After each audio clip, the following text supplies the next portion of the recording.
Be careful. He's and Scott Higgins, both of them coked up out of their minds.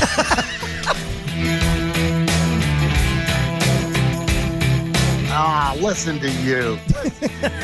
He's down in the basement. Yeah. Oh, I love that. I think we should call this the Acement. The Acement, yes. Yeah, what do you think there, huh? I like that. The Acement Studios. Excuse me, I'm drinking beer. Hold on a second. We usually drink bourbon on our end. Yeah, when we right. do the podcast, so That's all right. feel free to enjoy yourself. Yeah, exactly. You shoot an 8-ball if you want. We don't care, as long as it's good stories.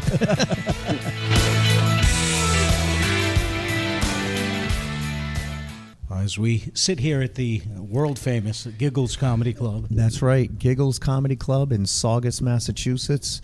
Route 1. This is where Route 1 southbound. Very important, as Tony said. And, one of my, I love all the comics we talk to on the show because I love discovering different things about people. Yeah. But when you get to talk to someone that was a hero, someone you looked up to when you started coming up, and they're just a genuine person. Yep. That is one of my favorite moments about this. Because Tony's one of those guys. When I started, that he was like on that Mount Olympus of comedy. Oh, and, absolutely. He's just this down to earth guy. Yep. Yeah. And it was funny because after we got done recording, he was like, yeah, guys, this was so easy. It was so, so much fun and conversational, and that's because of the stories that they tell. Right. Right. All we do is kind of set it up and then let them start rolling and tell a story, and that's what's entertaining to their experiences. Exactly. And he's had such a vast experience. Yeah. And that's why, and when you listen to the episode, you guys will hear it, but one of my all-time favorite stories that I've heard anybody tell, I had to ask him about. Even though I've heard it twice before, I'm like, I got to hear it again. It's just great. Yeah, it is a great story. And you know what? He's so humble that he downplayed a lot of stuff. Like, he said, yeah, and then I was on some sitcoms, and then, we mentioned it, but like, yeah, you were on Seinfeld. But he was on Seinfeld. He was a memorable character, though. He was the umbrella twirler. Clicky, the umbrella salesman. Yeah, exactly. Yeah, but you're twirling it the wrong way. Yes. He like that's a character that people will remember, and he just downplays it like, oh yeah, and I was on this one and this one. Yeah, and as he passed by, he mentions it. He mentioned, oh yeah, Seinfeld. Seinfeld, Married with but Children. He wasn't saying it in a way like, not at all. Oh, that was a minor thing. Like, he's really being humble about it. Right. That's He's what's trying amazing. not to brag about it. Right. If you will. I'd be fucking. I'd have headshots with me and an umbrella and signing them at Comic-Con. Absolutely, because that show is so iconic. I mean, it went off the air in '98. Oh, yeah. 20 years ago, people still watch every episode. I watched one the other day, and I was like, it still holds up. It's still friggin' hilarious. And that guy was in during one of their bigger seasons. Yeah, exactly. It wasn't early on. No, it was when they were it was in the established heyday. As a show. And then, like he mentions, Married with Children, that is one of the longest running sitcoms ever. I know. It's just, what an amazing career. And that the Brotherhood on Showtime, I loved that show. And he playing a cop in that who gets mixed up in some bad stuff and everything, and it was a serious role, and he pulled it off, and he was great at it. He pulled it off. And he doesn't brag about any of it. No. And any guy that made a living dressed up as a gorilla it's got to be okay. It's okay. Yeah, no, we really think you guys are going to enjoy this episode. This is a very special one for us, obviously. I mean, it's funny because I've been listening to some of our past episodes, and you can tell we turn into total fanboys when some people are on. I can't help it. But to your point, what you said earlier, these are the people that when I started 29 years ago, when Scott started 16 years ago, these were the people that when we started and got our first paid gigs, these were the people that were the headliners already. Yeah. So they really are, heroes of ours. And when you listen to the stories that Tony tells, you'll understand why. Yeah, exactly. So enjoy this episode, guys. I mean, I hope you enjoyed as much as we did. And hopefully we weren't too much of fanboys, but enjoy this one with Tony V. Welcome to Behind the Funny. Scott Higgins. Ace Aceto. And this week we're here with comedian and fellow podcaster. Yes, I've got them. He's got the podcast. Tony V Yeah. is with us this week. Yeah, and by the way, I have no idea how they work. You've said I listen to your podcast all the time. And you talk about that. Yeah, all the time. I have no idea how they get to where they go. All I know is someone puts a microphone on my face and I can start and you talking. talk. Yeah. And then Jimmy Dunn sends you the stats every once in a while. Jimmy sends me something. He'll go share this. And I'm honestly, okay, I got that down. Honestly, I think I have your role on this podcast because I book the guests. Right. I book the guests, and Scott does all of the engineering and the sound he's got and wires and boxes. he's got all kinds of computers. shit. Someone's here. got to do it. He's the only one with headphones. Although he is the only one. with- That's I right. don't got headphones. No, back at the studio, which is my garage. Yeah. I have Everybody has headphones. headphones. Everyone Yeah. gets headphones there, but when we come on the road, we have to limit the equipment into his What we can fit in my Backpack, backpack. yeah. Your backpack. Because Yeah. I'm not carrying That's any more than that shit. Let me That's tell the you. mobile studio. Yeah, that's the mobile studio. yes. This We is have a it right mobile here. setup and our in-studio Yeah. setup. Right. Well, we should mention that we are at the legendary Giggles Yes. Comedy Club, Yes. Route 1 southbound. Route 1 South. Not to be confused with northbound. No, you don't A lot of want to people make confuse that that. mistake. No. A lot of people No, make you that can't. mistake. You Yeah. don't, because Don't. you will take your life in your hands it's a trying to whole- get across this thing. Yeah. It's a whole different time zone Well, over you there. used to live in this area. Yeah, right? I used to live in Wakefield, one town over, and let me tell you, I tried to stay on the southbound side, coming from Wakefield, because if I had to go to northbound, it was hell. Oh, it's awful over there. People don't realize what a median strip does to the world. Yeah, Especially up here in Massachusetts. For those that don't understand, picture the speed limit of a 6-lane highway on a 4-lane road with one guardrail in the middle. So it's about what? Dotted with driveways that you have to. You almost have to hit the road at the speed you're going to travel. Yeah. You know, Like you should. There's no slowing down. No, right? whatever parking lot you're in, you should start in the back, and by the time you hit the road, You're you up to should be speed. going 60. You're up to Right. speed. And then Yeah. you just blend in. It's like- just merging. Take it off like a plane. Zito would be proud. That's our traffic report to start the radio exactly, show. yeah, today. right. So Zito would be proud. But now, Tony, are you originally from the Boston area? I am. I grew up in a place called Somerville, Massachusetts. Okay. Yeah, and when I talk about like growing up around Boston and here, it's not the Boston that it is now. Right. Right. You know what I mean? I'm old, so A little rougher back then? yeah, Yeah. it was very Oh, yeah. working class. Yeah. Primarily Irish and Italian, and I don't even think I heard the word diversity until I was like 38. You know what Yeah. I mean? I didn't know what that meant. And that was at a Boston donut- was known for not being Yeah. too keen on diversity Yeah. for a while. Yeah, so. for a while, right? Right, and live through busing and that, that whole situation. Right. Yeah. Now, are you from a big family? I have 2 brothers and a sister. Okay. Not, Yeah, not yeah. huge. Not a huge Italian Right, family. Yeah, no. It was supposed to be bigger, but my mother, their kids got lost on the way, and so there ended up just being the 4 of us. Yeah. That happened a lot back then, though. Yeah. I think every family had, between your mother and your uncle, there were like 3 kids. still, It just they happened, call it. right? Right. It was a different time back then. Now, where are you in the lineup? I call myself a middle child because, although there's 4 of us, and I'm not really good with math, but it works out because my brothers, I had 2 brothers, and they were like, one of those deals where they're 11 months apart. Irish twins. Irish as they used to twins, call them. right, Yeah. or whatever. I don't know what was going on in the household at the time. Nor do you want to know. Not my business. Wasn't my business.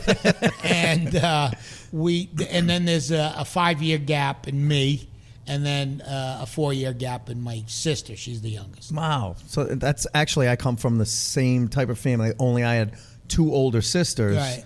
and then me, and then my younger brother, 3 years younger. yeah. So, Yeah, it's a weird dynamic, right? I call myself the middle child, The middle- too. yeah, because it's kind of the middle. dynamics It's are the the same. lower middle. Yeah.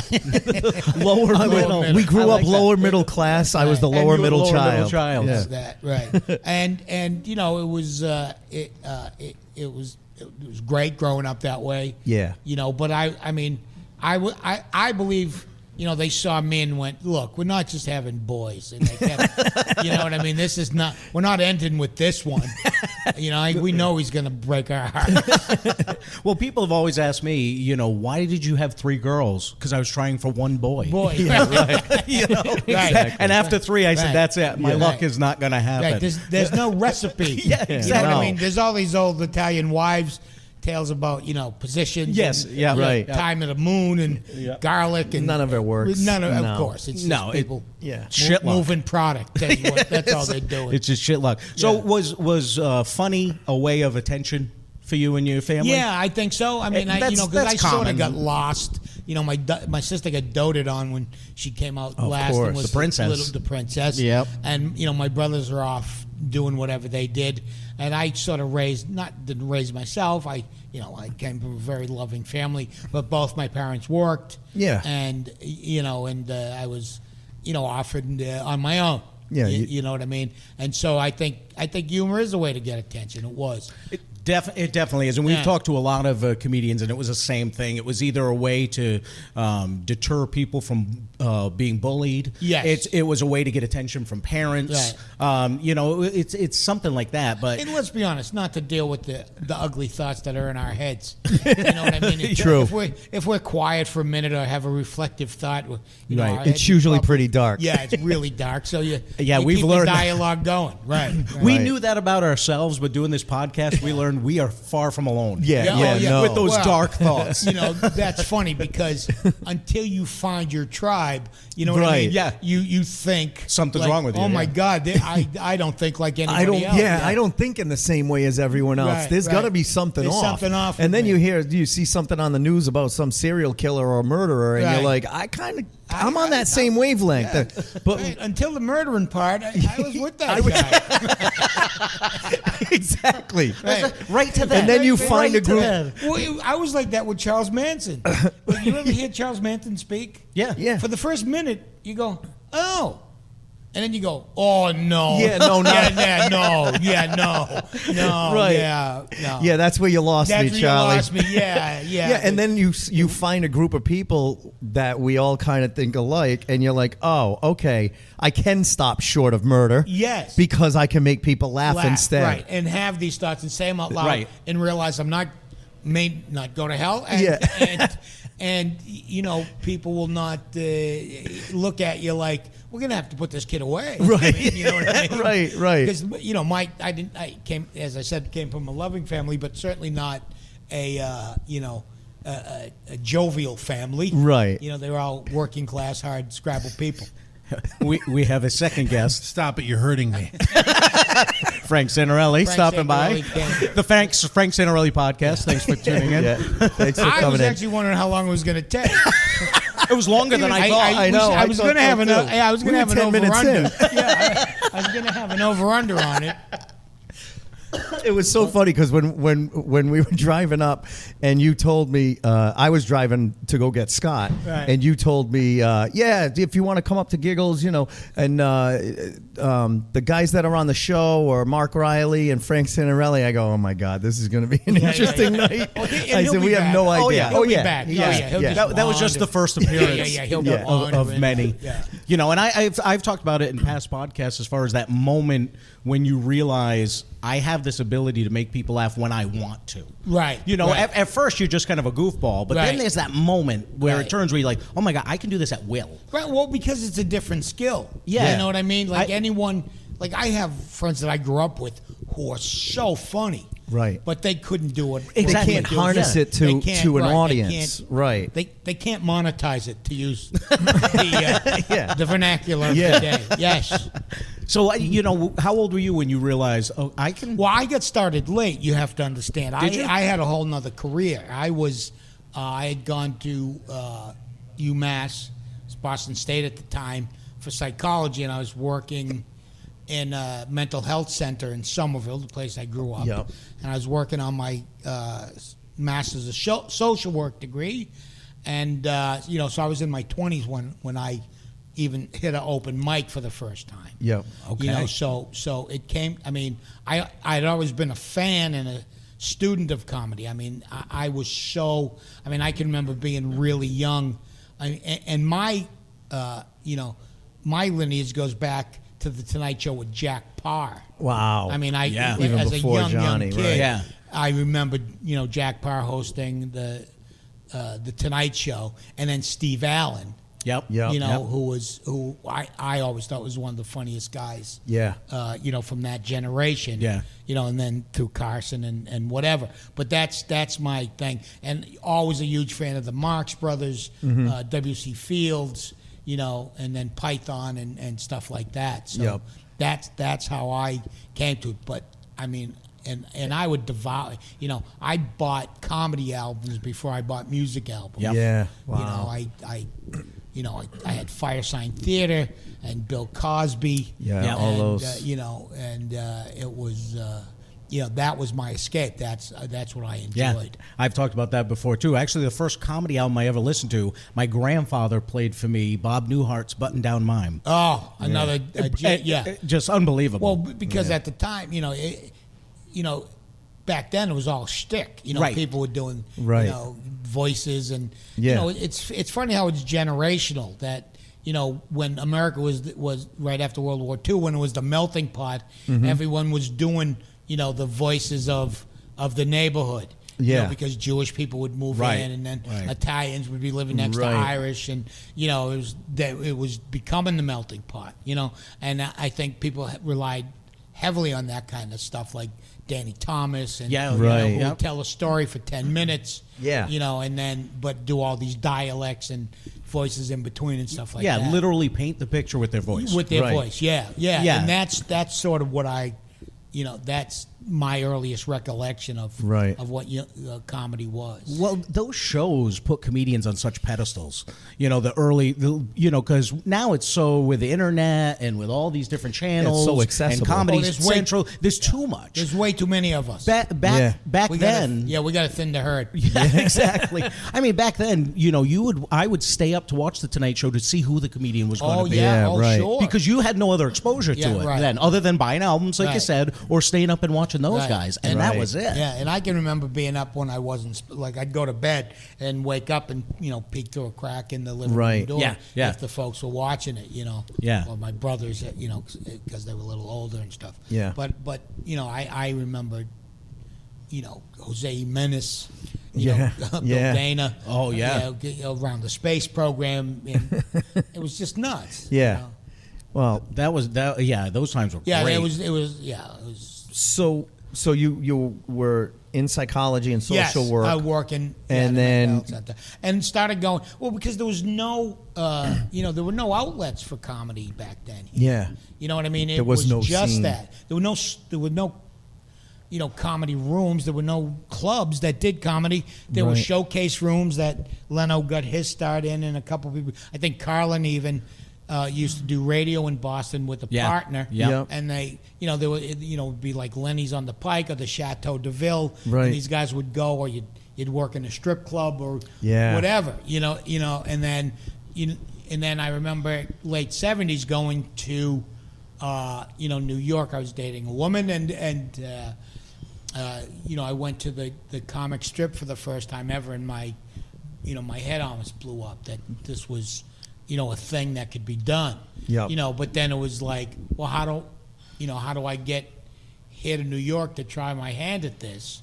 Right. Yeah, because you had a steady day job, because I had a day job, and I had no plans on moving to New York. And then I was gonna, I was close to marrying this woman. She was from Jersey, and then that would have been the end of that. Right. And then I think within a year and a half or two of that. The Comedy Connection opened in Boston. Okay. And I used to go, just after being a social worker all day, you'd want to blow off some steam. Yeah. And I went so much that I became friends with everybody. Yep. And then, one day an MC didn't show up, and I was hanging around, so they just had me go on and bring on acts. They said, don't do anything funny. Right. Blah, blah, blah. Just be the MC.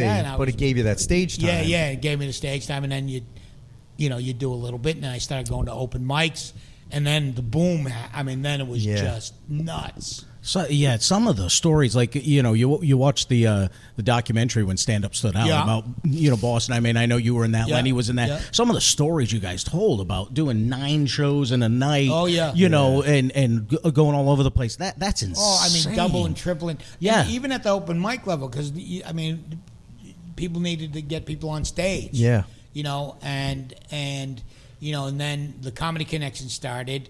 And then the Ding Ho started shortly after that. Yep. And then Nick's Comedy Stop started because the Comedy Connection didn't have a lounge. So they have all these people buying tickets for the second show, but no place to put them. So they would say, here's your tickets, right down the street, like literally 100 yards. Really? At Nick's, they got a bar, go down there, and then come back for the show. And then Nick saw all these people coming in and going, hey, why are we letting them go back down there? Why don't we keep them and do our own show? We'll keep them and do our own show. So if they had no lounge, once the show started, no more drinks for these people.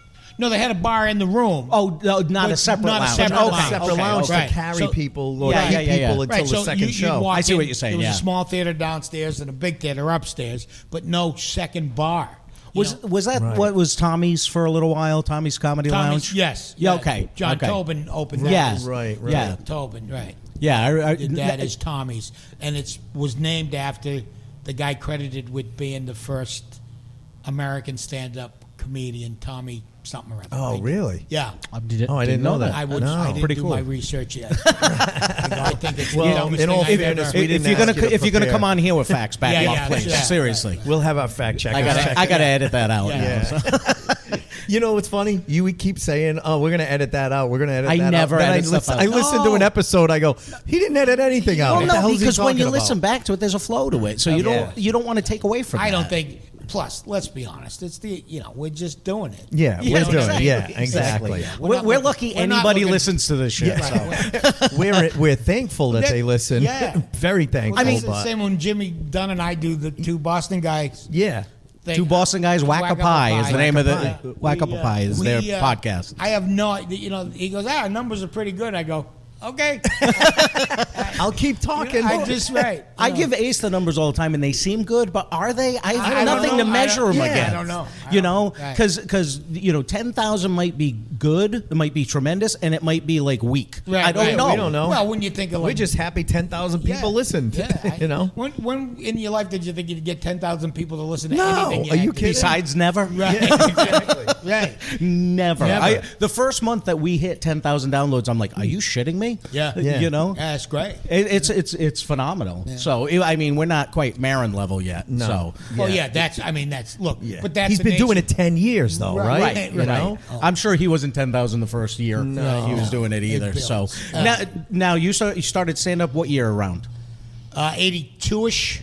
So was the boom in place when that's just on the cusp? It was just on the cusp. There was the generation, or I came in on the tail end of the guys who took the beachhead, so to speak, and it was Lenny, mostly Lenny, Sweeney, Gavin. Yeah, there was a guy named Jack Gallagher. Oh yeah, we've heard his name. I'm a huge fan of Jack Gallagher. He's the guy that I credit with keeping me in the business. He saw something in me, really, and would tell me to keep coming back because I don't know how you guys started, but I was quitting about every other week. Yeah, I was quitting every 5 minutes during my set. Yeah, right. It's like this is brutal, those, but. So there were guys like that. There was a guy named Bill Campbell. Yep. Oh yeah, Barry we had Bill Nightkrug. I didn't know Barry. These were the guys. Barry's was like one of the first really offbeat acts. Oh, yeah. Okay. He would do a French violinist turning into a fly. Right.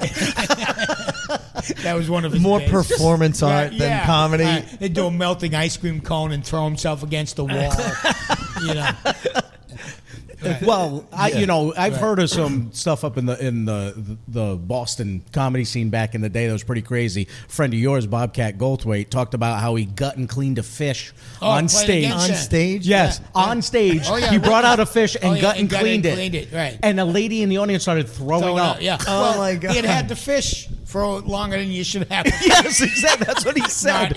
Not on ice or. Oh, my God. Oh, yeah. I mean, they were trying anything back then. One night he set off a fire extinguisher, which completely sucked the oxygen out of the room, sent people gasping. Oh my God! Yeah, he said back in the day that it was his goal to make everyone in the room hate him, which is not the most lucrative way of doing comedy. No. Well, it worked for but Andy he's done all right for Not himself. for everybody, right? It worked for him. No, and he and I have been friends since then. I was going to ask you, how did you guys meet up? Just in the clubs? The lore is the story we tell, and it there's some degree of truth in it too. Yeah. Is my first open mic night was his first night in Boston. Oh, Okay. really? He had come from upstate New York, where he worked with Tom Kenny, who was SpongeBob, and Barry Crimmins, who we just lost last year. Yeah. But he started in upstate New York,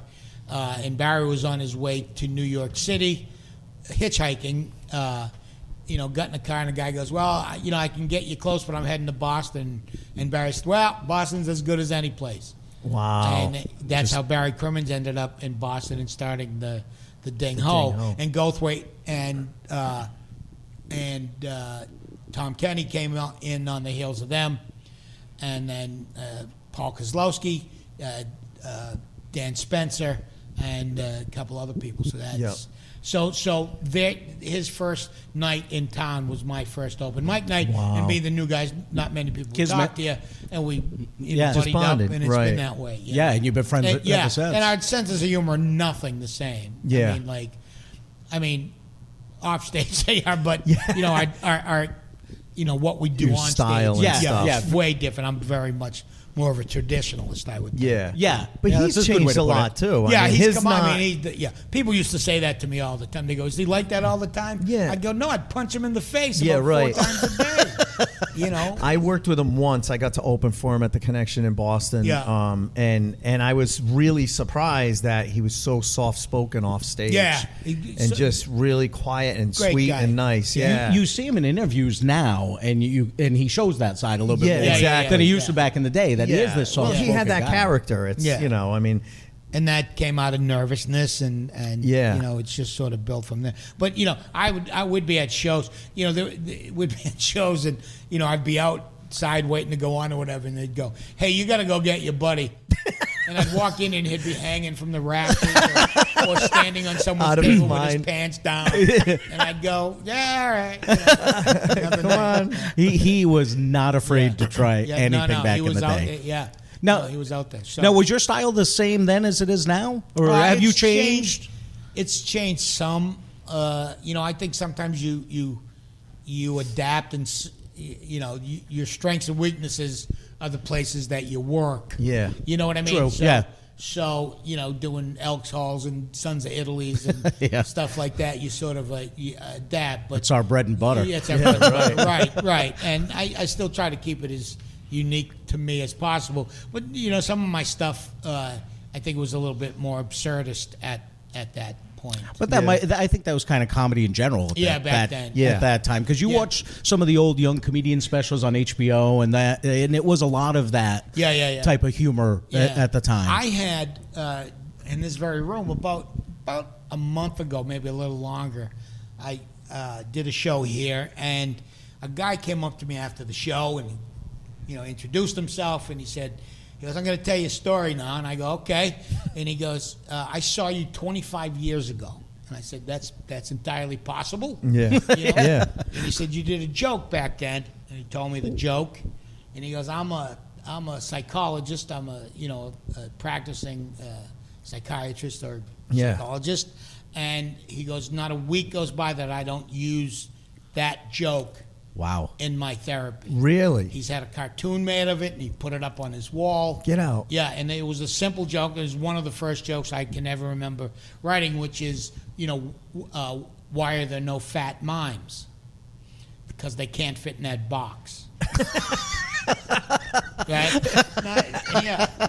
And it stuck with this guy. Yeah, right. And he uses it. He uses it in therapy, to tell people, you're creating the box. There's no box. Right. your difficulties you were creating yourself. That's an amazing compliment. I No shit. was blown away. I mean, absolutely. You're like, my college did pay off. Yeah, right. That somehow that worked on both levels. Yeah. Well, that somehow in my warped little head, I didn't waste my education. Exactly. You know what I mean? You came up with something very smart. Right. Yeah. No, it's not that you just pissed away your education. No. Because you were smoking a lot of pot and drinking and doing blow. No. And wanted to be a comedian. It's because you wanted to help people. Yeah. Yes, of course. Sell yourself Listen, on that. 10 That's years right. from now, you could see that cartoon in a psychology textbook. Yeah. And But- they could call it the mime box, the fat mime theory or something, I'm sure you could write a book on it. Yeah, right. But this guy was very. I mean, he. That's amazing. Yeah. That's so Yeah. funny. It floored me for a while. I was like, whoa, Yeah, and then of course I got my buddies going. He's stealing your stuff. You should get that shit copyrighted. He should. Yeah, right. What a hack. Right. Stealing his shit. That it's one thing when someone remembers a joke that you told, but to take it to that Oh, level, yeah, that it absolutely. stayed with them for They that use amount it, of time. Use it Yeah. all the time. That's awesome. Yeah. So- And then there was another one that sort of got some traction and. Was one of those jokes that sort of got changed as other people sort of did a variation of it. Yeah. But it was, I was driving down a country road. I saw a sign that said pony rides $5. Pulled up, handed the guy $5. He put a little horse in the back seat of my car and said, "Have him back by 6." See, but that's the classic style Yes, joke. Right. It changes. Right. It changes the context. Right. And that's and that's how I grew up. You know what I mean? Right. And so now it's gotten to be a little bit more, storytelling, but it's also I try to keep up with my own life. Like those jokes coming out of me now. Wouldn't make as much sense. Wouldn't make Right. as much sense, right? Yeah. No, and I But we've talked about it before, and I don't even know. This used to be your opening, and I love the fact that you just I quote this all the time to people. you just get up there and say, "Folks, I want to tell you, at no time during my act." Well, I pretend to have a heart attack. Yes. Or the other one I've told people, when they I talk do that about sometimes still. I love that one because your delivery is very slow and methodical. Right. So you're giving them a chance to think. Like, what did he just say? He's not going to fake a heart attack, but. That means, if he drops on the floor, it's right. real. Right. It's real. Well, the other one that you've used, and you use it when you were at the Bradley with me, is you just walk out on stage and you go, "You'll have to forgive my appearance, but this is how I look." Right. Nothing I could do. I'm like, Right. that. I just love how quick, Yeah, to the exactly. point, gets their attention Yeah. right away. Yeah, I mean, It's- I also think that is whatever happens in the middle of a set, I think it should have a beginning. Yeah. You know what I mean? And they're also, I think, feeler jokes to see how much you can get away. Yeah. Right. Like Yeah. if people don't get the heart attack thing, I go, "Oh, we're in for a long night." yeah, right. Why would he say that? Do you think he's really sick? Yeah, right, right. But so so you sort of put those out at the beginning to see which way you're going to take your set. Especially nowadays, because I was telling Ace about a woman recently, a fundraiser show that I did, where she took a joke that I said, completely changed the context, and made it all about her. Right. Oh, so somehow, so she could be offended by it. I was attacking her personally, Right. Yeah. even though 50 people in the room clapped and I commented to Right, them, it was all about her. Right. Well, look. And they're not afraid to tell you that nowadays either. They got it. But I don't even understand how she mixed that up. She had the wording mixed up. Yeah, like in other words, I talk about how I had to raise 3 teenage girls and people Right. clap. I go, don't clap. That shit's not easy. Right. It's like trying to nail Jell-O to a tree. And they keep clapping. And I'm like, no.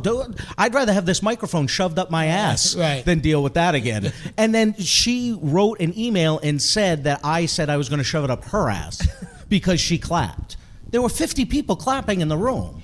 Yeah, no, that's she It was totally just- I'm like- took it out of context. I'm like, okay, of course. my made it about somebody her. looking to be offended. Exactly. because and I said to Ace, I go, this line will tell you everything. When he said he had 3 daughters, I identified with him because I had 3 daughters, and you can imagine how much of a blessing that is. I'm like, here we go. Right, but what's that got to do with the joke? Exactly. Nothing. She didn't even get the joke right. That's the worst part. Right. At least get it right. Right. If you're gonna be pissed at me, at least be pissed for the Right. right reason. Exactly. Right. Don't It make was- up shit. Don't make it up, right. But she was so upset, she wrote an email. Yeah. Oh, I've had those. Yeah.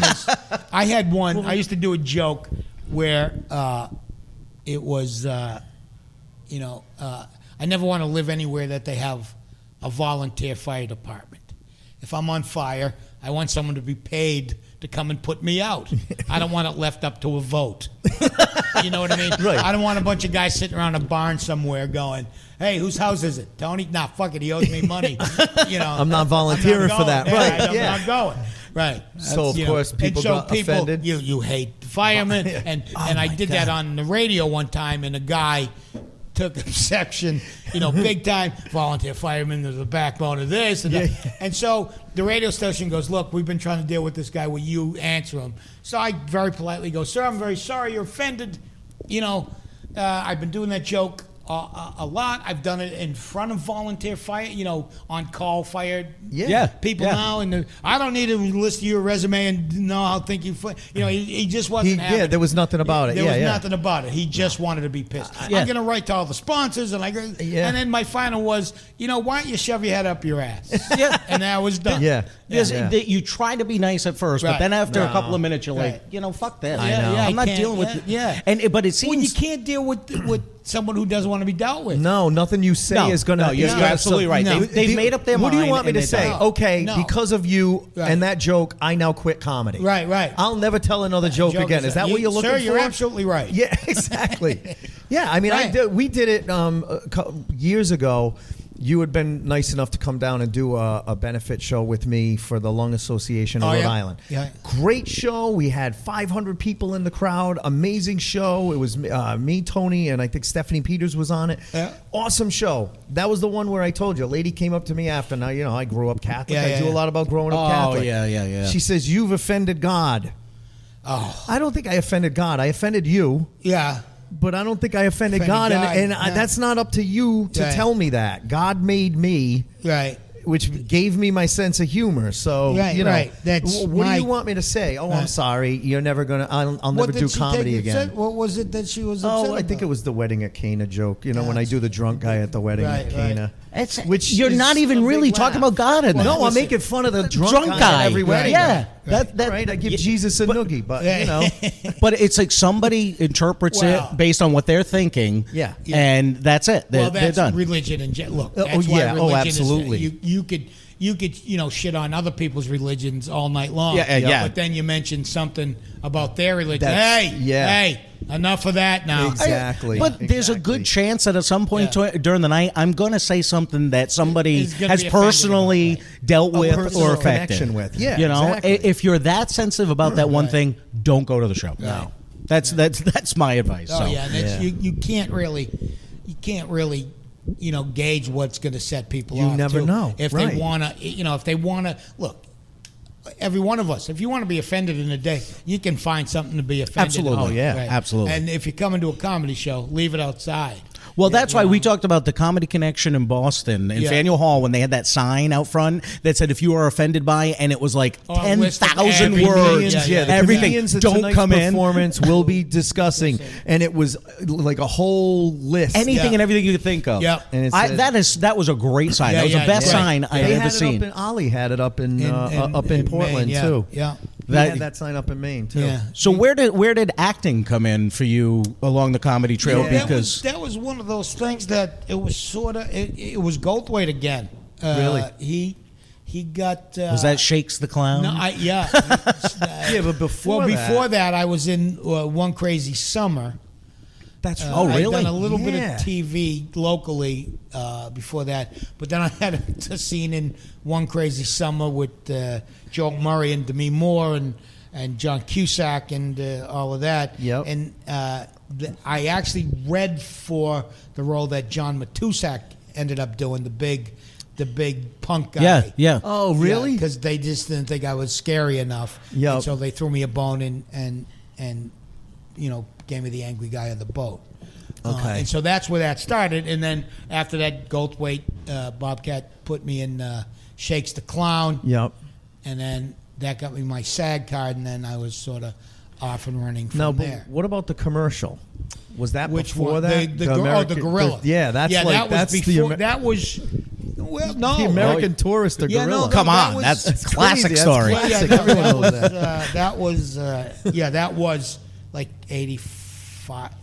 right around the same time, like Was it? 86, 7, something like that. Okay. Okay. Yeah, and that was just foolishness gone amok because I had no idea what I was auditioning for. I was going to say, when they told you what it was, did you think someone was pulling your leg at first? I mean, they just kept sending me to these auditions, you know, and they'd go, it's for a commercial, it's, you know, a very iconic figure, and blah, blah, blah. And I go, Iconic figure. Yeah, I go, okay. I want to be Colonel Sanders. Yeah, right. I mean, I didn't know what I look, I certainly didn't think I was going to end up in a fucking gorilla suit.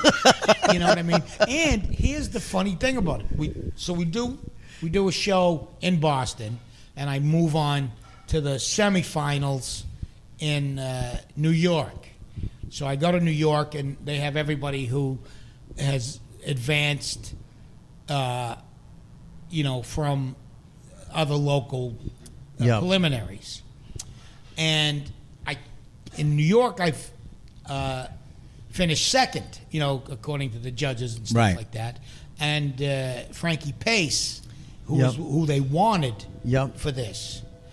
And I still to this day don't know what transpired between midnight on Sunday night and 8 o'clock Monday morning when I got a call and going, can you get on a plane to L.A. For the finals? Wow. Yeah. So something happened. Something with happened. Frankie. Never. You know, I don't want to. You know, I don't know if there was fault or whatever happened, or he just didn't like where it was going, or something. But something happened in an 8-hour period, and so then I went out to L.A. and we did the finals in at some property in Disneyland. Mm-hmm. You know, it was right there. It was at a luggage convention. You know, and this is quite the process to be a gorilla. Oh, it's unbelievable. I mean, because it's PR. Absolutely. Every step of the way, the gorilla's coming back, and the gorilla goes in, they put a voice to the gorilla, and this, and so Phil Stiller was the host, and you know, a bunch of people from like Chicago and you know, Denver, you know, all over, and then I won that, and then literally the next morning I was getting a rubber gorilla image suit of me made so they could make a gorilla suit for me. Wow, unbelievable. And I did that for four contracts I think I had with them. Wow. You know, and there were the commercials and live appearances, and then you know, I'd go to these store openings and holy crap. Yeah. I remember one time directing traffic in New York City. As the gorilla. Just standing in a crosswalk. Oh my God. And then I see a cop car, and then I hear smash, and somebody rear-ended the cop car because the cop car just stopped to see what was going on. And I disappeared into the crowd.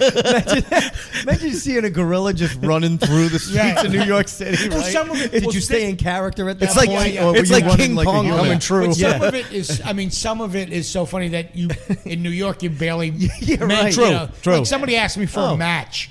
You know what I mean? Say, hey buddy, you got a match? You know, while you're in the suit. in the suit. I go, you know, and I just asked the naked cowboy. He didn't have any. I go, dude, I don't even have pockets. One of the funniest stories I have ever heard in my life was Bobcat told a story of you guys coming out of Canada. Oh, yeah. And them going through your luggage with the luggage. suit. Yeah. The suit had its own deal. I would travel with the head in a carry-on thing, and one of my leotards. And that was me. I had like a bodysuit underneath. And then over that was another bodysuit with the musculature of the gorilla in it, and then the hair would go over that. Okay. And then my head, hands, and feet would all be, you know, snapped on. So you're basically in a rubber envelope. Right. Yeah. You know, and it was just I can imagine would how squish hot. by the end of I mean, it was hot as can be. So I used to liberally douse myself with baby powder, so I would not only not offend me, but everybody else around me. You know, and so I was coming from an appearance at Joe Louis Arena in Detroit, where I just skated between periods of a Red Wings game for some luggage promotion. Yeah. Someone had a... You had to skate in the suit too. Well, they asked me, they go, well, here's the best part of it. You remember a guy named Bob Probert? Yeah. He was a hockey player. Yeah. Crazy maniac. Yeah. I have his skates. He had just got suspended for like the third time for doing blow. And we get there and they go, hey, can you skate? And I go, yeah, I can. He goes, what size do you take? I go, 12. They go, get Pro Bert skates. He's not going to be needing them. I don't think he even knew. Wow. Yeah. So this is just a setup to that story. Yeah. So we're doing between periods where someone had to shoot a puck from half ice and get it in a hole with the gorilla playing goalie. Yep. And I would be there egging them on and ride the Zamboni. And it's so funny. I'm riding the Zamboni at one point, and they're hockey fans in Detroit. And the kids are up at the glass waving, and every third or fourth guy is some drunk. You fucking asshole! Fucking you suck! throw shit You at you. queer! You fucking you fag! It was just great. To the point where I get off the ice, I take the skates off, and would in the owner's box. We're watching the game from up there, and I'm going to change and everything. And this guy, there's a security detail or whatever, and the guy jumps between me and the security guys. He goes, "Hey, were you the gorilla that was out on the ice?" And I go, "Nope, I was the other gorilla." Completely threw him. Because in his head, he has right. no idea. Right. Did I miss one of them? Yeah, gorilla? Wait, there's two of you? I was the I'm gorilla the serving hot dogs. Right. So I'm going to meet Goldthwait. We're doing a show. I'm opening, and at this point we had been on the road on an unofficial tour for like 20 years. He'd call me, go, "Hey, we're going out," and I go, "Okay," Yep. And so I'd go open when he was doing theaters and big venues and stuff like that. So we had a ball, and so we're crossing into Canada, and they pull us aside to go through our carry-on, and the head is in one bag, and my rolled up sweaty leotard from the night before is in the other, and it's damp. I got finished with that gig. I went to bed, and I woke up and got on a plane. You can wash it when you get home. when I got there, right. So they they take out the leotard, and I go, "Oh man, this is not going to end well." And they turn, the guy's going through it, and he sees the powder, the baby powder had rolled up into little balls. From the sweat. From the sweat. So he thinks he hit the cocaine mother lode. Like he's never seen a way of smuggling cocaine in a fat man's leotard. And so he does the classic. He licks his tongue, picks up one of the balls of talc, happening to be right where my nuts had been not 7 hours before. And Goldthwait loses it, and all we can't. I'm trying not to laugh, and Goldthwait's just looking at the guy, going, "His balls, his balls." It's like Dudley Do Right. Yeah. You may want to. This isn't going to get you the That is one of the promotion you're looking funniest for. stories. Yes, Oh my yeah. God! I've ever. And so and- the guy just goes, "All right, go."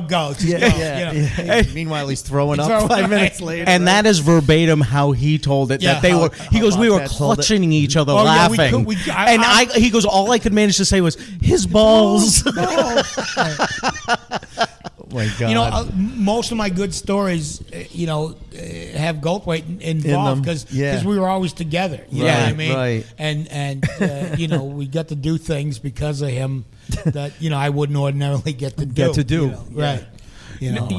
We talked about acting, but you also did a serious role in Showtime's Brotherhood. I was on that was Brotherhood. not a that was not a, and that was a pretty huge role. Yeah, it was pretty. That was the biggest thing I had done to that point. Before then, I had done, like I had a spate in the 90s where I did, a guest star in just about every sitcom. Yep. That was. That's right. I did Seinfeld. The Single Guy. I did Married with Children. Unhappily Ever After. Yep. A bunch of them. You know. And a couple of pilots that didn't go, and that whole thing. And then my son was born in '98. We were doing a show called The Big Ass Show on Yep. on FX, which Yep. was Bob's Bobcat's Big Ass Show or Bobcat's something like Big that. Ass Yeah, Show again, yeah, Gold that's Plate. And we were way ahead of our time because I was like the sidekick on that. Yep. And we were in a meeting one day, and they go, well, we want to do something with the losers. You never see what happens to the people that lose on these things. You always see the winners or whatever. Mm-hmm. So I go, just on a whim, without checking with anybody, I go, why don't we just take them backstage and torture them? And the guy goes, what? I go, they can, they have to drink my bath water, or give me a sponge bath, or drink, or towel me off, or, and then it just got absurd. The guy goes, yeah, that's a great idea. Yeah, that's great. And he did. He handed me $1. He goes, here, you're hired. Just like that. Yeah, That's awesome. So I was writing on that show and then producing, and then, we went on. So we were way ahead of the curve on being mean to people. It was all fake at the time. That show then became Fear Factor. Fear Factor, yeah, Yeah, right? We would do Basically, things like yeah. that. Yeah, make them eat, weird stuff. Right, right. We had Wow. one meat and a can of beans, and then, there was a hose attached to my ass to a gas mask. You know what I mean? And they used that on Family Guy. Yeah, They yeah, did, yeah. they did that on Family Guy. Yeah, we did that. I don't often tout. I don't even know why I'm proud of it, but You should be. Because Yeah, you were the first. That's why. You should be proud. We're way ahead of our time on Wow. that. So then my son was born in '98, and then I had decided I didn't want to raise him in L.A. Yeah. because it's a filthy, awful place with stinky people. Yeah. And so I moved back Except for the home. listeners, if we have any If you have listeners in any- L.A. Yeah, not the listeners. Yeah, no. We don't mean them. No. No, just the other people. The other people, that don't yeah. listen. Right. Yeah. Right. Those They're are filthy, rotten, They're the nasty filthy, people. Nice rotten people have people. found out a way to listen. Right, Yeah, The others exactly. right, don't. right. Want to clarify Right. that. That's Yeah. all. But So you move back. so I moved back to Boston. Yep. And literally the day after, I think we closed the Big Ass Show. I think I did Loveline or something, and then the next day I moved back to Boston. Yep. And I go, well, that's going to be the end of that. Right, right. And then, whatever was going to be, I would, that was my decision. Right. I still had contacts in L.A., and I'd go out and do little things here and there, but I was going to live back home and Yeah. around my family and Right. stuff like that. And then Brotherhood came along, Yeah. not, like 3 or 4 years after that. Yeah, in the early 2000s or something like that. 2006, 7, I think I want to Yep. say something like that. And I did 2.5 seasons on Yeah. that. Yep. Yeah. And then right after that folded, I did an 8-episode thing called Waterfront, which was loosely based on Buddy Cianci. Oh, really? With Joe Pantoliano Oh, I didn't know playing the that. mayor of the fictitious mayor of Providence. Yeah. And something happened there, and it had a great cast. It was Joe Pantoliano, Yep. one of the lesser Baldwins, Billy. not Or Billy, Steven. not Steve, Billy. It was Billy. Billy, yeah. Yep. And one of the ladies with 3 names, not Sarah Jessica Parker, but Mary Louise. Mary Louise Mary Masterton. one of them. One of them. Yeah. Or Mary Louise Parker. Parker. No, Yeah, Mary No, I know who. Masterson. Or Mary. Yeah. Yeah, she was on. She was Mary in Elizabeth Masterson. Yeah, there you go. Yeah, there yeah. you go. Yeah. So it had. it had good pedigree. And we Right. filmed 8 of them. Yep. And then it never It just aired. didn't- it never even aired. It Oh, never wow. aired. We on episode 6, they were going back and filming extra scenes for episode 2, and then the part. It was some skullduggery. I don't know what. Yeah. What who network cares? was that for? It was NBC. NBC? It was Oh, legit. wow. Yeah. So I don't know what It just happened. never came out But anywhere. It just never came out. It Wow. never came out anywhere. Yeah. So yeah, Brotherhood. It was one of the best pieces of work I ever had. Well, you enjoyed and it. Ethan Embry had a good chemistry They were together talking as spin-off partners at on one point Really? too, until they fucking They killed canceled me. that. Yeah. Until Oh, they yeah, killed that's me. right. Yeah, right. you got choked I out. got choked. I got choked Yeah. big time. Yeah. Yeah. That now By Malfoy's Yes, father. Yes, That's yeah. right. Very nice Lucius reference. Malfoy. Yeah. That was an intense scene. I know. I was so mad because they used to call me for just for like extras. They needed businessmen, because they knew I worked during the day, right? And they'd call me, hey, we need a politician, but it was always like the day before, right? And I already had like shit booked for work, like appointments. But I was mad. I never got to be on it. I remember when I first watched that show. I'm looking at the extras and I'm like, hey, there's so and so. Hey, there's I mean, they put everybody in that one. I didn't take a day off, but one of the doctors that I called on at the time played a politician. I'm like, you showed up to his office. He was out playing a politician. That's what they said. They're like, oh no, Frank's not here today. He's out. He's on the set of the Brotherhood. I'm like, what the fuck? I'm here. Well, and plus over the last 20 years, there's been so much more stuff filmed in the Boston area.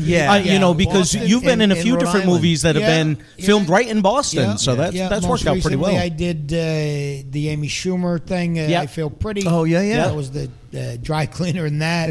And then Chappaquiddick, I was the floor producer. That's right. I just saw that last 2 weeks ago, and you counted. Yeah, you counted up. We're on in 5, 4, whatever. Yeah. Yep. I was impressed with your counting. The heat, the town. Yeah. There's been a lot of stuff. Now, there's a movie that I'm interested in. I don't think it's out yet. Based on the Crime Town podcast. Oh yeah, they did an episode on the bonded vault that got robbed. Oh yeah, the vault. Oh yeah, I'm in that too. Are you in the vault? Yeah. Is Tommy DeNucci? Did that come out yet? No, it hasn't come out. I didn't think so. What a great guy he was too. By the way, guy. Tommy DeNucci. He was great to work with. Real down to earth and knew what he wanted. Yep. Which is what you want in a director. Especially when you're the day guy. You don't want to fuck anything up or break anything. Yeah. But he was very great. Yeah. Yeah. But that's based on one of the stories from that podcast. Fascinating story. It is. Yeah. That'll be interesting to watch. So I mean, some Chappaquiddick, some historical movies you've been involved in too. Yeah. And people, when I did The Town, I live in Charlestown. I live in the town that it was, based on, and people were not happy that it was coming out because, they thought it was going to paint a bad and picture of the town. By the time it had come out, the gentrification of the town had started. You know what I mean? Right. I was more in danger of getting, dinging somebody's Mercedes or BMW than becoming a bank robber. Right. And it was, but my wife is from Charlestown, so she remembers the day. Yeah. My father-in-law was a Teamster, and all of that. So the town was not, ready to embrace that, right? And then to go back to that blue collar, right? Hey, we're trying to get past that, and let's leave it be. And blah, blah, we're trying to let the hipsters. But that being in. said, great movie. Oh, it's one of my favorites. I love that. Jeremy Renner was incredible in that movie. Yeah. It's funny. It was based on a book called The Prince of Thieves. Yes, which I didn't enjoy the book that much. No. I read the book, years before. And I wasn't a huge fan of the book because I thought it did take a lot of liberties. But the way the movie handled it, the way they adapted it, yeah, it was great. Man, what a lot of fun that you. Yeah, that was fun. Had, that was great. I mean, and let me say this: the audition for that was one of the most fun auditions I've ever had in my life with Ben Affleck. We were laughing from the second I walked in, just busting balls like a couple of guys from Boston. That's awesome. Yeah, so much to the point where I started walking out. After, we hadn't even read the scene, And I go, yeah, okay, I'll see you on the set, And he goes, whoa. He goes, I think I have to make you read the scene. And I go, why ruin a good day? That's awesome. He was great. It was fun, and then I remember reading the scene, and he goes, well, that's pretty good. I go, well, you're making a pretty good movie or a real good movie?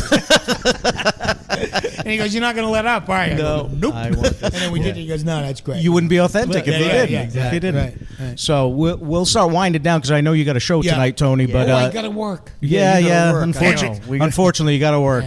These always fly by with great stories like that. Yeah. So, but last thing we're going to ask you is one of our favorite parts is we need to hear a funny bad gig story. We've had every comic. Yeah. But after you get past them along, it's one of the ones you tell the other comics like you won't believe what happened. Yeah. Well, and this will tie it up nicely. All right. Because this, I will leave the club name out of it, but this happened on Route 1 northbound.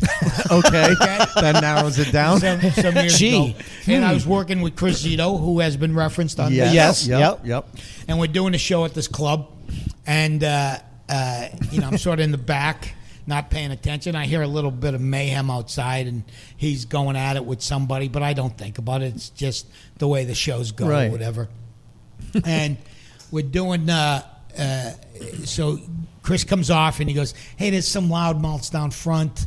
He goes, "I think I quieted them down, but you should be fine, So I go, "Okay, great." So I go up, I'm closing it out, and I get through about 20 or 25 minutes of my set. So I go like, "Oh, okay, it looks like I skated, something like that." So I go into a bit. It says something about being Italian or half Italian, and a woman goes, "Do some Italian jokes." And I go, "Yeah, no, ma'am, it doesn't really work like that. I'm almost done. We're going to finish up my act. Everyone's going to be fine, blah, blah, blah." And she was one of those women that was a little bit too dressed up for the room we're in. Yep. And the guy was, in a suit, three-piece suit and the, slick back hair and the whole couple of pinky rings. Yeah. I painted the picture. So I go to close out the set, right?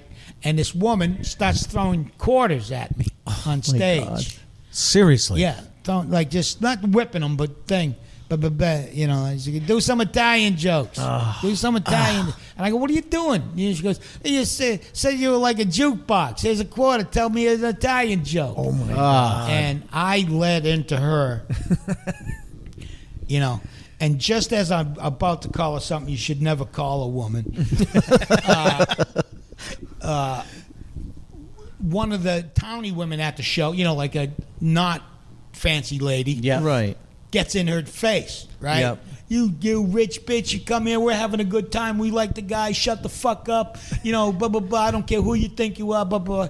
Turns around, the woman throws a drink at the other girl. Yeah. Oh, my God. And a beef starts. They start going at it. Hammering each other, not slapping, pushing, punching. Right, no, punching. punching. Oh, out now, punching. And now God. the whole room is up. Yeah, right, looking at this fight. They're fighting over tables. Shit's flying everywhere. It gets to a point where the woman goes to reach for the rich lady, grabs her top, pulls it down, and she is now exposed to the entire planet. Boobs fell out. Right, boobs are out, and she's still flailing. Oh my God! Right, so much so that even the woman, fighting her, helped her. This has gone sorry. too far. I crossed some kind of lady boundary that I did not mean to. You know what I mean? Somebody help pull this a back white up. flag went up. I wanted to beat the shit out of you. Yeah. I didn't want to see your nipples. Right. I don't. Right. Let's get you dressed again, then we'll start. We'll go for round two. Go back to your corner. Right. So while this is going on, I'm just standing on stage. I got nothing because it's mayhem. Yeah. It's fucking mayhem. They're not listening to you. I look down, and the only one not engaged in this is the guy. The guy. And he's just staring at me. Oof. With this look on his face like, this isn't going to go well for one of us. So I walk to the front of the stage, and I'm staring at the guy, and he takes his jacket and moves the lapel, and he's packing. He's got a gun. He's got hardware, and so I go, all right, he's drunk. I'm not. I could yell gun and cause a real panic. You know what I mean, and be a real coward, or just see how this finishes out. Yeah. And the guy is just staring me down, and then I see the bouncer finally come, and the detail cop comes, and I catch the cop's eye, and I tap myself on the side. Yeah. He goes, I got it. And I had known the lingo, so I go, he's walking heavy. Yeah. You know what I mean? The cop nods, and so they get the people up, they separate everything. I'm still standing on stage, and now they got to do the perp walk. Well, you got to do your closing. Yeah, you got to. Hey, I'm getting paid to do it time. Yeah, right. And that wasn't counting. The fight was an extra. Yeah, right? that was. Yeah, that's So they get the people right to the door, and just as the door is open, they walk out. I go, so these two Italians walk into a comedy club. And the room made a noise I've never heard before or since. It wasn't even a laugh. It was just like, and that was the end of the show. Talk about salt in the wound. We ready to go? It's 5 after 8. It's 1 after 8. 1 after 8. Not according to my watch. Are they ready? Santorelli's quite the timekeeper, so we got to wrap this this was up. a load of fun. Thanks, Tony. Tony. We'd love to Appreciate have it. you back on a anytime. night where, you know. Hey, sure. and check out Tony and Jimmy Dunn's podcast, Two Boston Guys Whack Up a Pie, and download that one. They had a great live one recently at Laugh Boston that was pretty funny. I enjoyed your vegan pie conversation on that one. So definitely download that one and check it out. And if you get a chance, if you haven't seen Tony live, that is a must see. That's a bucket list one for comedy. So I appreciate it, Ace. No, that's all I got. Thanks, All right. Tony. We really appreciate it. A lot of fun, fellas. Thank you very much, and we will talk to you next week. Hey, thanks for tuning into this week's episode. People have asked us, how can they support the podcast? And obviously, the first way is to go on wherever you get your podcasts and give us a 5-star rating. And remember, another way to support us is to check out our Patreon page. Pick a level of support, and it will open up a bunch of extra stuff. It'll also help us to continue to bring you great guests and, of course, restock the magical beer fridge. I wouldn't have came if you didn't have the magical fridge. Leave it there. You can get the link on our Facebook page, Instagram, Twitter, or email us. And Scott, how can they find us? Well, they can email us behindthefunnypod@gmail.com. Go to our Facebook page, facebook.com/behindthefunny, or even follow us on Instagram and Twitter @BTFpod. Again, thanks for tuning in, and we will talk to you next week.